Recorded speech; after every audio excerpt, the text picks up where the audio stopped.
तो आज का जो टॉपिक है वो लास्ट और फोर्थ टॉपिक है हमारे इस सीरीज का, जिसका नाम है ACL के बाद में अगर सर्जरी होती है आपकी तो आपको क्या क्या एक्सरसाइज करनी चाहिए। मैं doctor Anshul Parashar joint effort physiotherapy clinic से आज ACL का फोर्थ फेज लेके आया हूं, जो कि आपके ऑपरेशन होने के 8 सप्ताह बाद शुरू होता है। तो जब हम यहां तक पहुंचते हैं तो पेशेंट का जो ग्राफ्ट होता है जिससे ACL का रिकंस्ट्रक्शन हुआ है वो काफी हद तक यूनाइट हो गया होता है। Patient now is ready to do light sports specific training, यानी कि वो हल्की जॉगिंग के साथ में ब्रिस्क वॉक अब इस फेज पे स्टार्ट कर सकता है।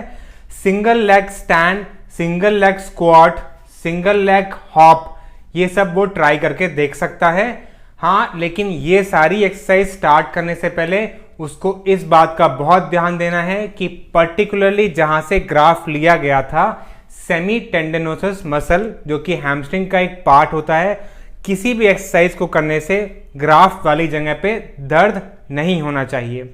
स्टार्ट करते हैं फोर्थ फेज में। जब आप जाएंगे तो आपके गोल्स क्या होने चाहिए।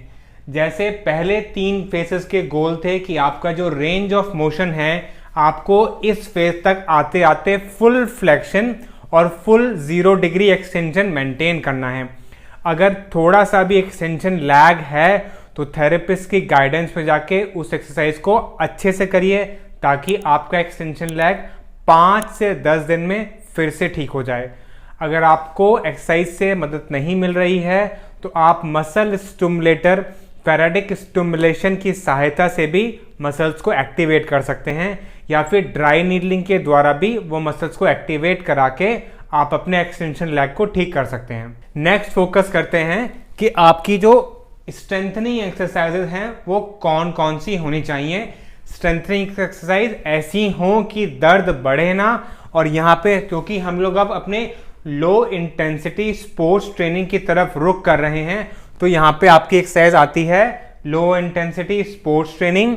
साथ साथ में आप प्लायोमेट्रिक एक्सरसाइज जो आप पिछले वाले फेज में पार्शियल वेट बेरिंग कर रहे थे, यानी कि आप दोनों पैर की बजाय दोनों पैर पे वजन रख के जो एक्सरसाइज कर रहे थे प्लायोमेट्रिक्स वाली, बैलेंस और कोऑर्डिनेशन वाली, उसको यहाँ पे अब फुल वेट बेरिंग में करिए।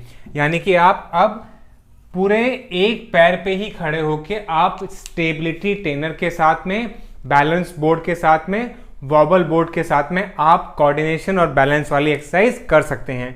यहां तक कि आप अब इस फेज तक आते आते ट्रैम्पोलिन के ऊपर भी दोनों पैरों के साथ जंप कर सकते हैं। इसके साथ आगे बढ़ते हुए आप single leg wall supported squats कर सकते हैं 60 डिग्री तक, और यहां पे आप एक 4 से 2 फीट की ऊंचाई वाले जो बॉक्स होते हैं उससे बॉक्स जंप कर सकते हैं, जिससे आपके दोनों पैर जब जमीन पे लैंड करते हैं तो आपको कोशिश करनी है कि आपकी जो टिबिया और फीमर है वो साथ में टिका रहे, आपका फीमर आगे ट्रांसलेट ना करे। इस एक्सरसाइज को बोलते हैं वर्टिकल ड्रॉप्स। तो यहाँ पे आप हमारे वीडियोस में जाके देख सकते हैं। अगर आपको ये समझ में नहीं आता है तो इसी वीडियो के नीचे की तरफ हमारा phone number, address, contact, website details सारी मौजूद रहती हैं।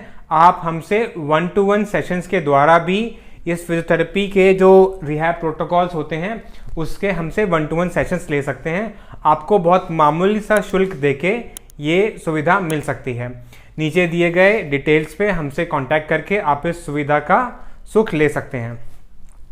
साथ ही साथ अब यहाँ पे आपको स्पोर्ट्स ट्रेनिंग पे वापस आना है। जैसे कि एक छोटे डिस्टेंस में आपको रनिंग करनी है। लेट्स सपोज आप 50 मीटर या 20 मीटर के बीच में आप इंटरवल रनिंग कर रहे हैं, और साथ ही साथ यहाँ पे आपकी जो प्लायोमेट्रिक एक्सरसाइजेज हैं वो मल्टीपल प्लेन होनी चाहिए, यानी कि आप वर्टिकल, डायगोनल, ट्रांजिशनल, इस तरह से आप अपनी प्लायोमेट्रिक एक्सरसाइज को कर सकते हैं। तो जब आप ये सारी एक्सरसाइज आगे करते चले जाते हैं तो सर्जरी के बाद 3 से 5 महीने में आप पूरी प्रैक्टिस करिए कि आपको स्पोर्ट्स में वापस जाना है।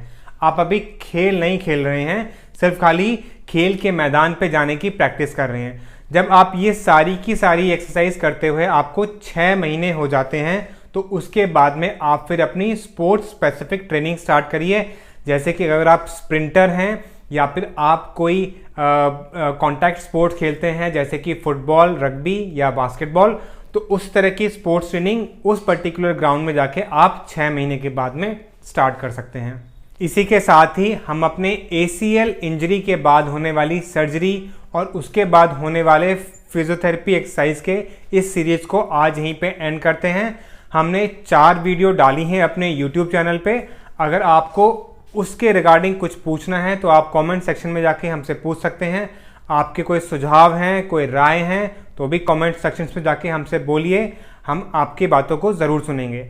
अगर आपको हमारी हेल्प चाहिए तो हम आपको हेल्प देने के लिए हमेशा मौजूद हैं। Thank you for watching joint efforts physiotherapy clinic.